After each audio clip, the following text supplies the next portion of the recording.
ఈరోజు విద్యార్థి యువజన సంఘాల ఆధ్వర్యంలో మోడీ దిష్టిబొమ్మ దగ్ధం చేయడం జరిగింది. తెలంగాణ రాష్ట్రంలో విద్యార్థి యువజన సంఘాల ఆధ్వర్యంలో ఈ నీట్ పరీక్షను రద్దు చేసి తిరిగి ఎగ్జామ్ నిర్వహించాలని ఆందోళన కార్యక్రమాలు చేస్తున్నా కూడా దేశవ్యాప్తంగా నరేంద్ర మోడీ స్పందించకపోవడం సిగ్గుచేటు. తక్షణమే నరేంద్ర మోడీ నైతిక బాధ్యత వహిస్తూ స్పందిస్తూ కేంద్ర విద్యాశాఖ మంత్రి రాజీనామా చేయాలని మేము విద్యార్థి యువజన సంఘాల నుంచి డిమాండ్ చేస్తున్నాం. ఈ ప్రభుత్వం దిగొచ్చేదాకా మా పోరాటం కార్యాచరణ కొనసాగుతుందని కూడా ఈ సందర్భంగా ప్రభుత్వానికి హెచ్చరిక జారీ చేస్తున్నాం.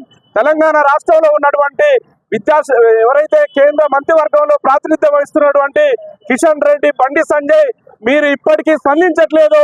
మీరు తెలంగాణ ప్రజలు, తెలంగాణ విద్యార్థులు అన్యాయం అవుతున్నా కూడా మీరు మాట్లాడట్లేదు. ఖబర్దార్ బిడ్డ అని ఈ సందర్భంగా హెచ్చరిక జారీ చేస్తూ తక్షణమే మీరు స్పందించాలని కూడా ఈ సందర్భంగా డిమాండ్ చేస్తున్నాం. విద్యార్థి యువజన సంఘాల ఆధ్వర్యంలో రేపు భవిష్యత్తులో ఖచ్చితంగా ఈ ఉద్యమాన్ని మరింత ఉధృతం చేసుకోవడానికి మేము ఆ పోరాటం కొనసాగుతుంది.